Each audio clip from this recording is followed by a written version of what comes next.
एके न्यूज में आपका स्वागत है। चलिए जानते हैं आज के मुख्य समाचार। मुख्यमंत्री लाड़की बहन योजना का शुभारंभ मुख्य अधिकारी तुकाराम कदम इनके हाथों से हुआ। इस समय वहां नगर परिषद के कर्मचारी और नागरिक मौजूद थे।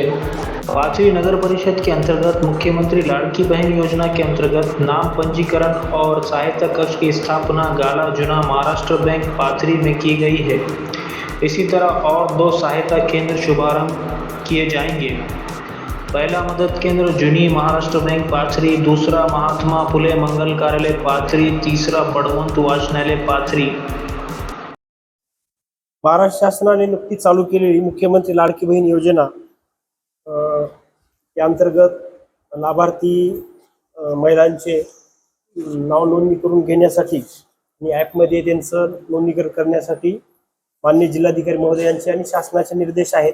नगरपालिका स्तरावर पण या बाबतीतले 1 ते 2 वार्डनुसार केंद्र 1 ते 2 वार्डामध्ये 1 या प्रमाणे मदत केंद्र चालू करावे। त्या अनुषंगाने आपण पाथरी नगरपालिकेतर्फे आज प्रातिनिधिक स्वरूपामध्ये 3 नाव नोंदणी आणि मदत केंद्र चालू करत या योजनेच्या अनुषंगाने। तर त्याचं पहिलं मदत केंद्र आपण या ठिकाणी म्हणजेच जुनी महाराष्ट्र बँक जे ऑफिस आहे, जिथे सध्या आपण NULMचं ऑफिस आहे, या ठिकाणी आपण आज रोजी एक मदत केंद्र आपण चालू केलेलं आहे। त्याचबरोबर आज दुसरे 2 पण मदत केंद्र लगेच आपण चालू करणार आहोत आणि यानंतरच्या काळामध्ये जशी जशी गरज पडेल तसं आपण हे मुख्यमंत्री लाडकी बहीण माझी लाडकी बहीण योजना या मदत नाव नोंदणी करण्यासाठी मदत केंद्र आणि नाव नोंदणी केंद्र आपण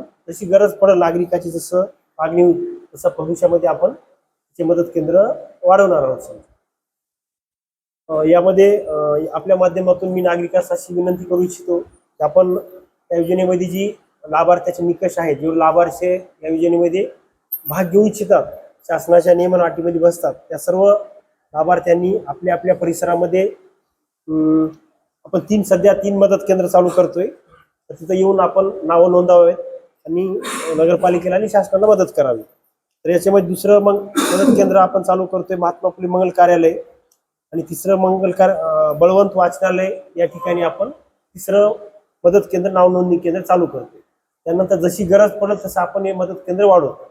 त्या मदत केंद्रावर आपण एक ऑपरेटर ठेवतोय, एक नगरपालिकेचा संवर्गाचा कर्मचारी ठेवतोय आणि एक महिला कर्मचारी, अशी पहिल्या टप्प्यामध्ये 3 लोकांचा एक आपण स्टाफ ठेवतो। या उपर नागरिकांना जर काही अडचणी असतील तर नगरपालिकेत संपर्क साधून आपली अडचणी आमच्यापर्यंत मांडाव्यात अशी आपल्या याद्वारे विनंती करण्यात येते।